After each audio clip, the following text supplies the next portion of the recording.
Hey there, hopefuls, and welcome back to another episode of the Hopeful Simplicity Podcast. I'm Melissa, and today we're diving into one of the hardest organizing questions. What about sentimental stuff? From your child's artwork to gifts from loved ones, to even inherited items, sentimental things carry emotions. That makes decluttering a little tricky. But holding on to everything can also weigh you down instead of lift you up. And in this episode, I'll share simple ways to sort sentimental items, decide what to keep, decide what to let go of that no longer serves you, while still trying to hold on to the memories that matter the most. So why is sentimental stuff so difficult? I mean, it's sentimental for a reason, right? It, in general, comes with an emotional weight that we can carry in our present, in our mental state, in our emotionals, all the things. It comes with weight. Maybe it's guilt. Like, oh, I'd feel bad because such and such gave that to me and I can't let it go because I got it from. It is a guilt, right? Sometimes that guilt can lead to, I feel obligated to hang on to these things because of ... because my grandma gave it to me, or because my grandpa left it for me, or because it was my parents, or because of whatever guilt, obligation, nostalgic connection we might have with it.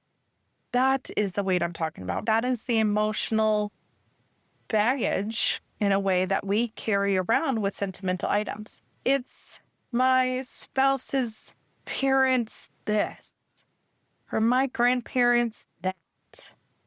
And that can come with the mental stories, mental obligations, and mental uncertainties on what to do. If I get rid of it, I can't get rid of it. Are you kidding me? I have these memories of this, or these recollections of that, or the stories that are connected with it.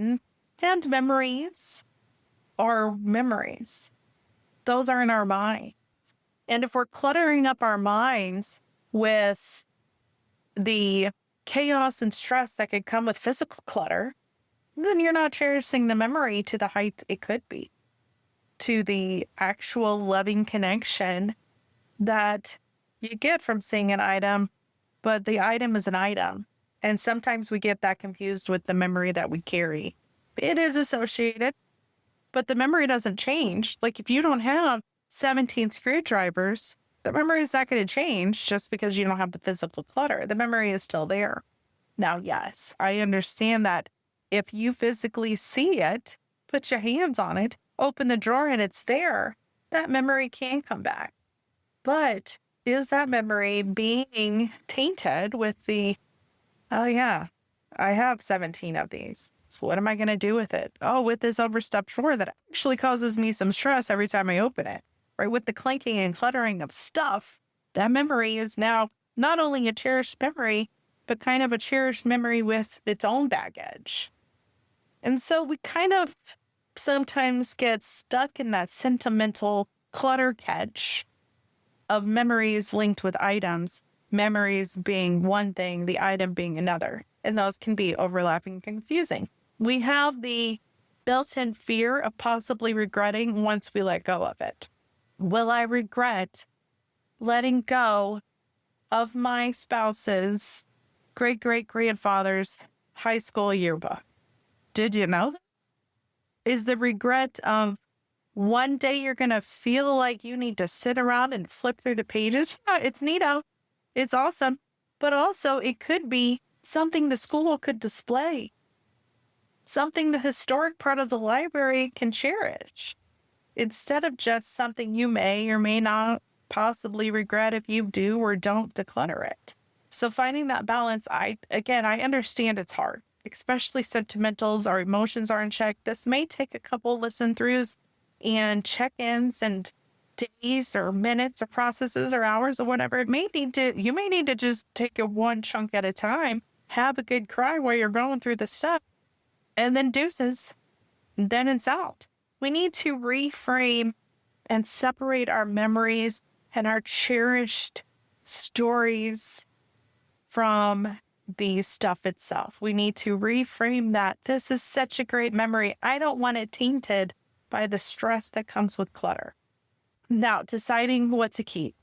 Deciding what to keep has to have a balance. You have to be able to honor those memories. We have to honor what matters. We have to honor those people that touched our lives. But also, we can't make it, I'm not sure what to do, so I'm just going to keep it all. Just in case, right? I don't know what to keep, so I keep it all. Because is a closet full of old clothes, old coats, old knickknacks, overstuffed space that isn't serving you. Mind you, this closet is stuffed full of I'm not sure when to get rid of because it belonged to so-and-so and now it's just part of my life in my closet, but now I can't actually use my closet, so it's stuffed with all this stuff.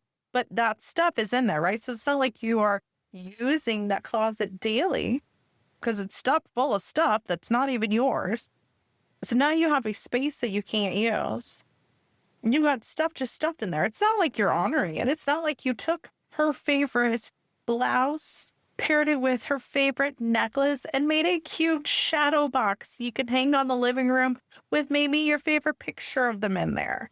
You want to honor the people and the treasures you're choosing to keep in a special way that doesn't add stress to you, that doesn't add guilt to you, but also keeps their connection cherished and memorable. If you've kept repetitive things, say 6 screwdrivers, because he did woodworking and now you do woodworking and your grandpa did woodworking and his father before him did it and his father before him did it. Oh, wait. And then you got a spouse and they did it and then their father did it. And then you see how now you have these collections and you're like, well, I'm not choosing 1 or 2. I'm choosing all of them. Forget it. Don't ever mind that one is so rusted that you only know it's a screwdriver because you dropped it in the drawer. Can't really tell. Is it flat? Is it Phillips? Is it just to be determined? It's not like you're going to use it. Or the handle's broken off. Or it's an old wooden handle that if you pick it up, you're going to get some splinters. Those are not being cherished. Those are clutter catches that were just possibly, this is going to sound really, really sassy and snarky and kind of mean, possibly, but we are just choosing to avoid making a decision and justifying it by saying it was so-and-so's. Okay? So now you have a stack of so-and-so's plus so-and-so's plus so-and-so's adding to your space, causing more clutter, possibly more stress. For what? For your kids to then have even more shit to go through, even more stuff to go through. And bonus, you are now adding to the baggage for someone else. I don't want you to honor me by stressing yourself out in the future. And I don't want to honor you by stressing you out in your future. Deuces, I'm gonna have fun. Bye. Right? Like that's not hopeful at all. That's not what we're doing. So choosing is hard. Maybe you have somebody else come in and be like, we are going to tackle this drawer today. I am here to honor them with you. We can take a picture of it and put it in a photo book later. Awesome. We can commit to 3 shadow boxes per person. And you get this section of this wall in this room. You have your favorite knickknacks, your favorite outfit, your favorite photo collage. Brilliant. But you have to make the choice. And it's a hard choice. I do not disagree. Honoring those that matter to us in a respectful, tangible, memorable sort of way is a hard choice to do. But stuffing everything in the closet, it negates all those things. It's not honoring them. It's not cherishing your memories. It's adding to your stress. It's avoiding making hard decisions. Even though you are a smart, intelligent, and capable person, you can totally make a hard decision. Yeah, you're going to cry about it. Yeah, you might. It might take more than 15 minutes to go through one box because you're going to sit and you want to think about the stories. So you capture a picture, categorize it, drop it into one of those AI generating photo book app things. Let it do its work. You just have to capture it, let it do work, declutter, done. So maybe you aren't ready to let go of it all entirely. And so yes, in a way you are shifting clutter Instead of a stack of things, you now have a stack of photos in an app. But the physical weight that comes from the physical stuff is less. The day-to-day seeing that thing nagging at you in positive and negative ways is gone, or at least less. One box at a time, one story, crying adventure at a time, it's lessening.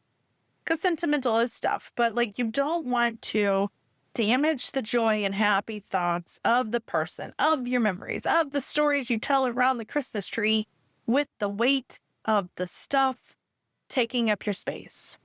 So, does the actual item bring you a little happiness? Bring you some hope? Great, it does. Brilliant. How can we honor that? How can we cherish it in an organized and respectful way instead of stuffing it somewhere with 5,000 other things that bring stress and weight to us? Memory boxes. I mean, I will say all freaking day long memory boxes. Or insert whichever fits your momentary mindset. Maybe you have memory boxes and then a calendar date and say, okay, every year on their birthday, we're going to drink a glass of wine, overstuff ourselves with cheese, reflect through the memory book, of all the pictures we took as we were decluttering, but also do it. We're going to pull up our chairs with their memory boxes hanging above us. So maybe you have an event that keeps it organized, keeps those memories fresh, because goodness knows as we age, some of those things get a little cloudy and rusted in our brains, right? But maybe you have an intentional, I'm going to clutter these. I took all the picture, but I know on this date, I'm going to hit pause and we're going to talk about it. We're going to sit in it. We're going to love it and cry and have our time. And that's fine, because then you are carrying it forward, carrying their legacy, their memories, your valued time and space forward in a hopeful light. You aren't just like every time you open that closet, you're every time now you're using that closet to your daily lives. And you have set time to honor their memories, to cherish your stories, to have an intentional moment with the stuff that got chosen to stay and with the repurposed abilities of memory books or memory boxes. And so it's balancing your current life with your wanted memories to keep. And now it's working in a harmony, in a harmonious and hopeful kind of way for your daily lives, which is the purpose of living an organized life, is day-to-day less stress living. It's not keeping a closet stuffed up someone else's stuff just in case or because you won't make a decision. If you've been nodding along at all through this episode, I want you to remember you're not discarding memories. You're just going to make space to actually enjoy those memories. If you need more guided help, sign up for the Hopeful Simplicity Library, where we tackle all the small spaces and regular parts of life for just $9 a month. Now, I am not saying if you have lost a loved one and you're still within that year, that first year of everything sucks. Good. Take your time. But don't make time your excuse to not make a decision at all ever.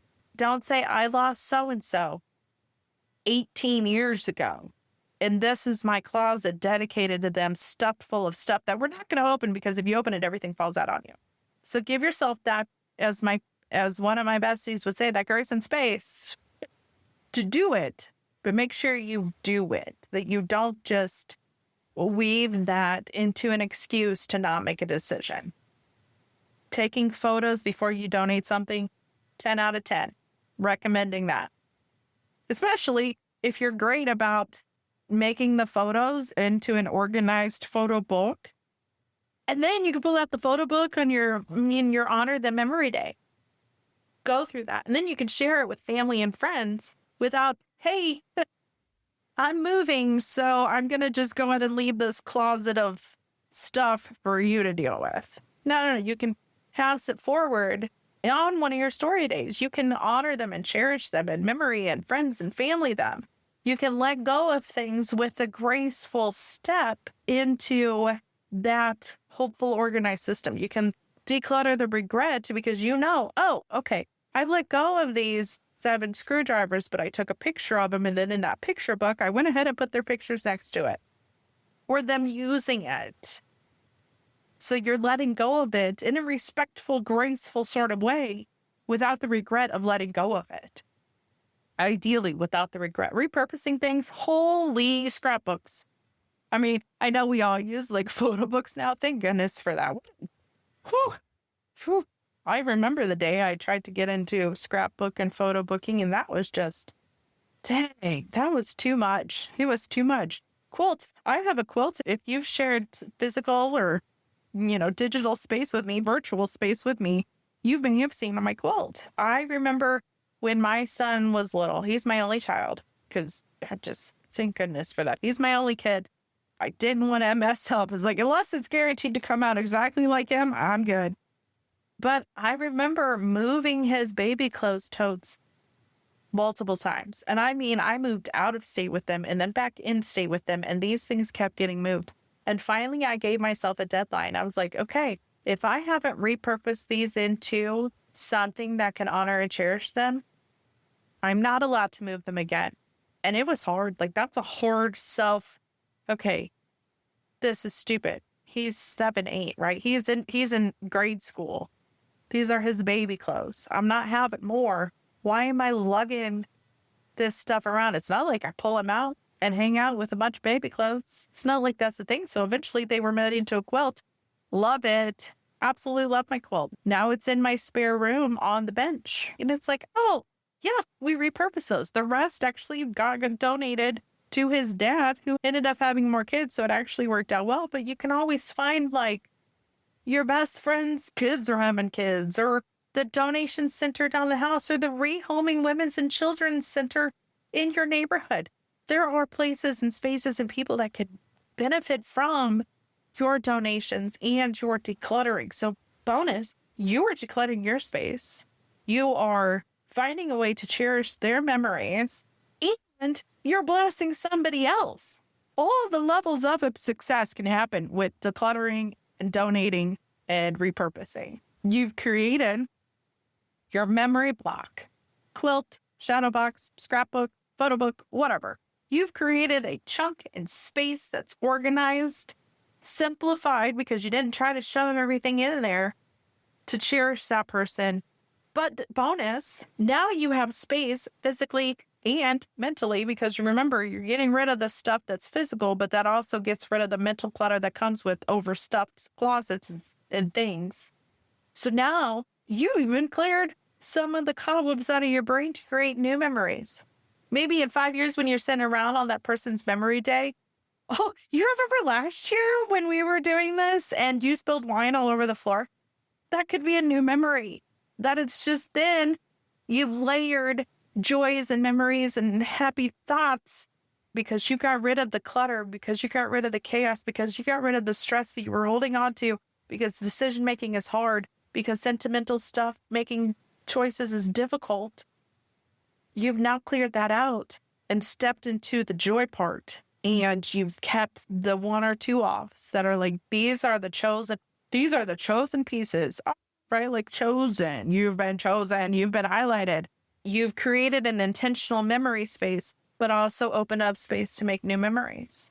It's like bonus stacking all around.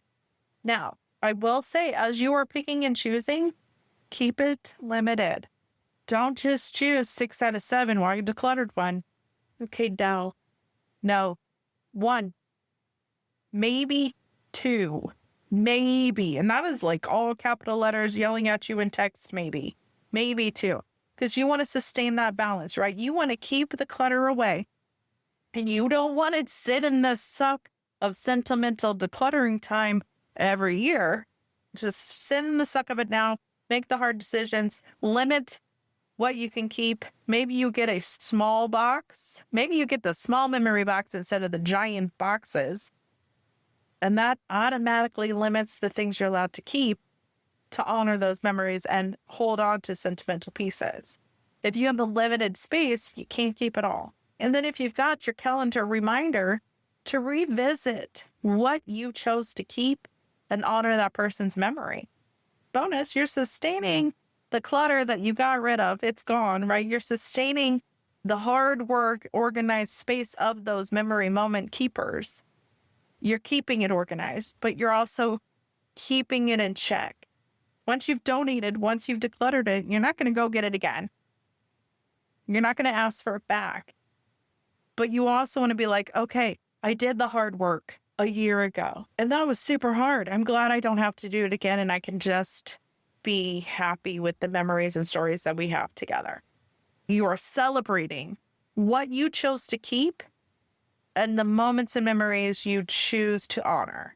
Maybe you share the stories. Maybe you make it a family event. Maybe every 5 years, the heads of your family bring their shadow boxes to the family reunion cookout.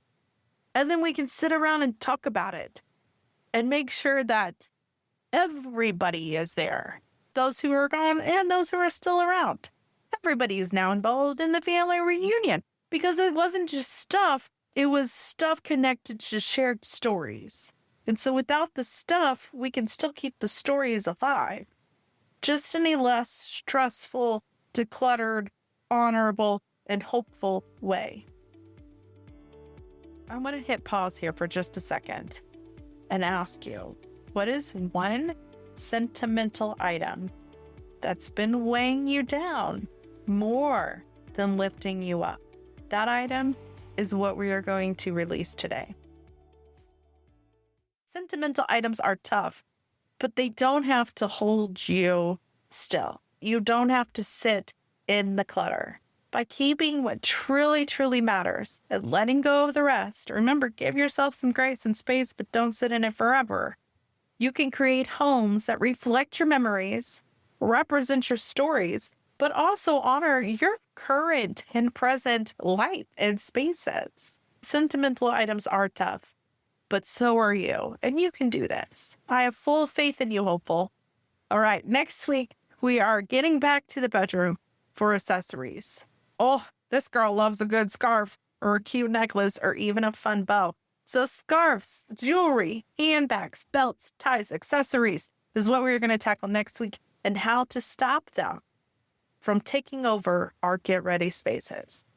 And don't forget to download the Core 4 Declutter Challenge. It has those daily resets and rhythms so you know exactly what to declutter. Lighten up your Core 4 rooms, kitchen, bedroom, bathroom, living room. Lighten up those spaces. But if you want to level up from that declutter challenge, check out the Hopeful Simplicity Library. You get guided audio recordings. You get room resets. You get declutter challenges. You get tour guides based on each room. You get resources. And you even get like a private group for questions and chats. All of it for just $9 a month. Click the link in the show notes to sign up today. And until next time, stay hopeful.